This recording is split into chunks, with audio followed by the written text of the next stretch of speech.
সাইদ ভাই, আপনার কথা মতো তাইছি বাসায় হপায় 2টা গেট, রুম এডে লাগতে আছে। আচ্ছা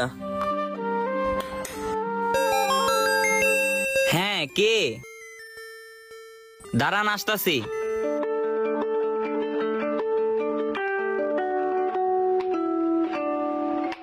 আসসালামু আলাইকুম। ওয়ালাইকুম আসসালাম। কে আপনি?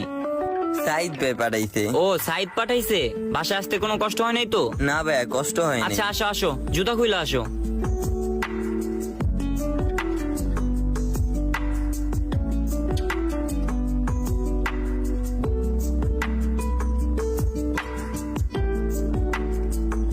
তুমি এক কাজ করো, ব্যাগটা এখানে রাখা, ওই যে ওয়াশরুম, ওইখান থেকে ফ্রেশ হয়ে আসো। ঠিক আছে ভাইয়া, ব্যাগটা কি এইখানে রাখমু? হ্যাঁ, এই জায়গায় রাখো। আচ্ছা ভাইয়া।